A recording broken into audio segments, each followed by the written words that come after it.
तुम्ही कच्च्या बटाट्याची रस्सा भाजी अनेकदा बनवली असेल, पण कधी उकडलेल्या बटाट्याची रस्सा भाजी बनवली आहे का? चवीला फार अप्रतिम लागते बरं का. चला तर मग कशी बनवायची ते बघूयात. आता त्यासाठी इथे ना मी 3 उकडलेले बटाटे घेतलेले आहे. तसेच आलं, लसूण, बारीक चिरलेला कांदा, टोमॅटो, 10 ते 12 खोबऱ्याचे काप, कोथिंबीर, हिंग हे साहित्य घेतलेलं आहे. तसेच हळद, मीठ, जिरी, मोहरी आणि किचन किंग मसाला हे मसालेसुद्धा मी घेतलेले आहेत. आता आपल्याला एक वाटण बनवून घ्यायचे आहे. त्यासाठी मिक्सरच्या भांड्यात आलं, लसूण, खोबरे आणि कोथिंबीर हे बारीक वाटून घेऊयात. वाटण झाल्यानंतर गॅसवर एक कढई गरम करायला ठेवूयात. त्यामध्ये तेल टाकूयात. तेल चांगले गरम झाले की जिरी, मोहरी आणि कढीपत्ता हे सुद्धा छान तडतडू द्यायचं आहे. त्यानंतर आपल्याला हिंग टाकायचा आहे. हिंग परतून झाला की त्यानंतर कांदा टाकायचा. कांदासुद्धा छान लाल सोनेरी रंगावरती आपल्याला परतून घ्यायचा आहे. कांदा चांगला परतला जावा यासाठी मी मीठसुद्धा टाकलेले आहे.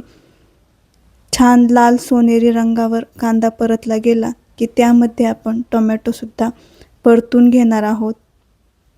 भाजी तीच पण जरा वेगळ्या पद्धतीने बनवली तर तिची चव अनेक पटींनी वाढते.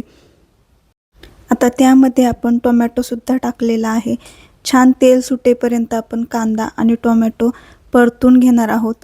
त्यानंतर त्यामध्ये हळद, लाल तिखट, घरचा मसाला हे पदार्थ टाकून आपण छान परतून घेणार आहोत.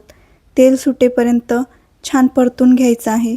त्यानंतर वाटून घेतलेले वाटण त्यामध्ये टाकून एकजीव करून घ्यायचे आहे.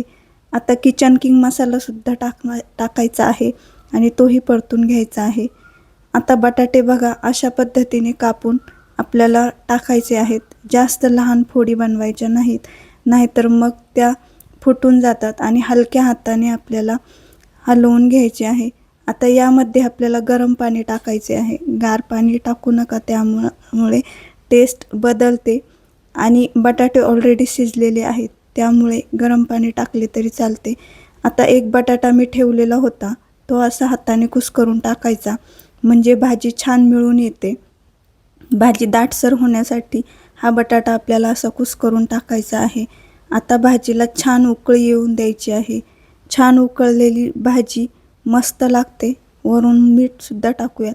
कांदा परतताना मी एकदा मीठ टाकले होते, त्यामुळे आता मी थोडेच टाकत आहे. वरून कोथिंबीरसुद्धा टाकूयात आणि छान भाजीला उकळी येऊ द्यायची आहे. 10-15 मिनिट उकळली की ही भाजी चवीला खूप छान लागते. तीच ती बटाट्याची पिवळी भाजी खाऊन कंटाळा आला असेल तर अशी भाजी एकदा नक्की करून बघा. तुम्ही पुन्हा पुन्हा बनवाल याची मी खात्री देते. भाजी छान उकळू द्यायची आहे. पुरीसोबत, चपातीसोबत, भातासोबत ही भाजी खूप अप्रतिम लागते. व्हिडिओ आवडला असेल तर व्हिडिओला लाईक करा, चॅनलला सबस्क्राईब करा आणि हो, कमेंटसुद्धा करायला अजिबात विसरू नका. भाजी कशी वाटली ते नक्की सांगा. धन्यवाद.